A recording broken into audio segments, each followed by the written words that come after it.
Howdy, this is Mackenzie Franklin from SideGame LLC here in Colorado Springs, Colorado. Today we're going to be taking a look at organizing the Anachrony Infinity Box. Now this contains all of the expansions and all sleeved cards and promos. Without further ado, let's take a look. Now inside here we've got this gigantic pile of rule books. So we've got all the rule books here for all of the different modes, as well as a storybook. We've got the small expansion boards, so these are for the Doomsday and the Exploration. You've got the Fractures of Time expansion board here. And as you'll see, all of the boards are here. We've got some laminated player score markers, we've got some score sheets there, silica gel, keep everything nice and flat and dry. We've got the end of the world board, I guess. We've got the other expansion boards here, and you'll have all of your, I guess these are the fracture devices. You've got your boards for that here as well. You've got the main game board, and then all additional expansion boards under here. You've got the construction zones, and you've got the objectives. I'm not sure exactly what this one's called, but underneath you've got all the different player boards, all of the 6 player colors, and the solo Atama boards, or the 5 colors in the Atama boards. And then underneath you'll see all of the trays that come with the game. Now I do a couple of things to make sure that I'm always able to get things done quickly, and you'll see those here. The first thing you'll see is in this top tray, this is where you're going to be keeping your expansion cards for the exploration module. So you got all those in there. You've also got all of the objectives. So you've got all the draft starting resource cards, you've got the mining and the population resource cards, and then you've got the objectives in here as well. So I also like to put the 4 tiles that are for getting rid of anomalies in here as well, because I do really like the new anomaly expansion that comes with it, and so you'll need one of these for keeping that in tow. You'll also have all of the Fractures of Time, those little pseudo goals and special powers, as well as the Sentry cards if you're deciding to use those, as well as the Doomsday expansion if you use those, the cards in there for those special projects. So this has all of the base expansion stuff, just the cards really for everything. And you'll notice that this one has a little notch in the side because it fits the boards for the players under it. So it's actually going to slide in there like that. So make sure that you have this one on the very top. Now the rest of the stuff is pretty modular. You've got the resource tray here, and the resource tray is super nice. It contains all of your, go figure, resources. And we've got the nice 3D components here, as well as the metal cubes. Super well done. They look great. Underneath that, you have the population and the science trays. So you have all those breakthroughs. Those look great, once again, can't complain about that. Up next, we're going to be looking at the building tray. I love this. I love that it gives you a space to put all of your incoming things. Now, depending on the expansions you're playing with, you might have to put additional buildings underneath the tray itself. That way they all fit. You can do this at the end of a game so that you're ready for the next game right away. You can also store additional components on top of this in this little area here, because based on the number of expansions you're using, you might have an overflow. You've also got the out of order tiles, the world's ending, so put these over the action spaces. You get your anomaly tokens, your morale tokens, and your time travel tokens, and then just point tokens in general. And those fit really nicely. So put a couple on the bottom there, and then you can cover it up nicely, and that way they're not going to fly everywhere. Underneath that, we have the first layer of expansions and stuff you use every game.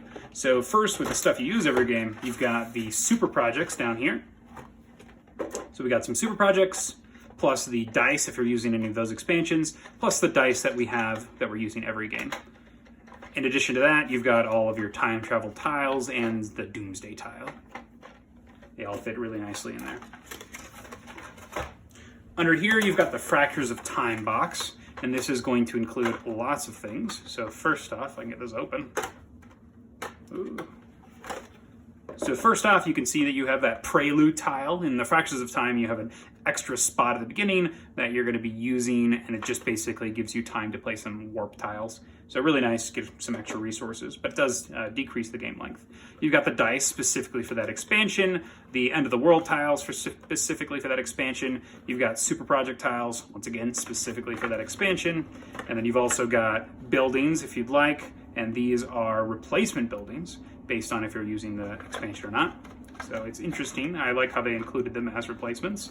And then you have the initial anomaly tiles if you don't want to use the expansion that has the variable ones. You can also put your original plastic resources in there if you like, as well as any plastic components or cardboard components that you are using. I also threw another silica gel packet in here because you can never have too many. So that's all for the Fractures of Time. Notice there's some spots missing. That's because those buildings are already shuffled into the current stack of buildings. Up here, you've got the additional 2 expansions that came with the Fractures of Time, including their associated building tiles and super project tiles. So you've got the super projects, all of the little objectives. So you've got these little squares here. You've got the squares here. They're all different colored. You've got the buildings that are specific to this expansion. You've got the little tiles here for those bonus actions. You've got the end of the world tiles for this specific expansion, agenda benefit reminders. You've got the infinite loop. So this is actually a pretty great expansion. Tiny little expansion that you can get that goes in here nicely. And then you've got all the additional cards that you're going to be using for this. I don't know the name of this one, but the blue expansion, not the yellow one. You also have additional markers here in case you need them for your colors. So that's all that, and it's really nice. It fits super well in. And underneath you have all of the different player pieces. So these are all going to be the same. There's 2 that you really want to make sure that you put in the correct place though. So these 4 here, I'll just show you one of them. So I'll show you the red one. So we actually have our copy painted. Looks pretty nice. So up here we've got the breakthrough. So this is for the fracture device. You've got your fracture device tile in here. You've got your path tile. You've got your exploration tile. And then you've got your game phase reminders and your special cards for your ability for your character. You have your player banner. And underneath you're going to have your different tokens for your glitches. You've got your command tokens, and then you've got your tokens for your warp tiles. And then you've got the characters themselves, so you've got your exosuits that'll fit nicely. So really like the layout on this. It's really easy to just give somebody their box, and they fit away super nicely as well. Look at that. So nice. Love it. I love the way that they did this. Great organization. So these 4 are going to be the same. They all work exactly the same way. The only difference is on this far end here, you got the wide boys. So they are organized exactly the same, but because of the models themselves, these purple guys are a little bit wider than everybody else. So naturally their box is going to be bigger than everybody else's. So that's going to be on the long side there. Underneath that, you're going to have all of these solo components. And so that's the Chronobot and the Chronosis. Now you'll need a bag for the solo player, and it actually comes with cardboard pieces that you'll use for the solo bot, but I generally will just use the plastic pieces if you'd like to simulate that experience. It feels a little bit nicer when you pull them out of the bag. You can also include a bag, so you're not having to bring out a cup to play. You've got all of the extra tiles here if you want to keep those. You can definitely throw them. You've got the dice for the solo mode, the basic version. And then you've got on this left side, you've got his personalized exploration board. You've got these specialty markers on this left side here, really cool. You've got his warp tiles, as well as his special objective deck. I believe that's what that is. So yeah, his objective deck. And then you've got his banner to mark if he's got first or second. And then underneath, very similarly to Race for the Galaxy or Tawa Tensuyu, you've got the modifications to the AI board based on what expansions you're playing with. So I really like that system, how based on what you're playing with, you'll add these actions to the board, and that will modify what the AI is going to do. So I think they did a great job with the AI in this game. So that is all of the different changes and model things that I would do for this organization system. But altogether, there's not a lot to change. The biggest thing is just shoveling some of the tiles in to the project. But other than that, I think they did an incredible job with this whole thing. So without further ado, let's go ahead and pack it up and see how long it takes us. So first we'll put the AI on the bottom here. We'll put the little player pieces back.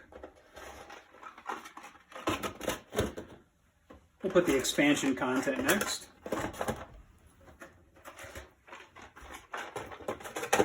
We'll place the timeline and super projects and dice. We'll go ahead and put away the buildings, the resources, the people and these breakthroughs, and then our card tray at the top. Now remember, make sure that slat is facing the open side so you can stick the boards in. Speaking of the boards, we'll go ahead and take them and we'll put them under here, like so.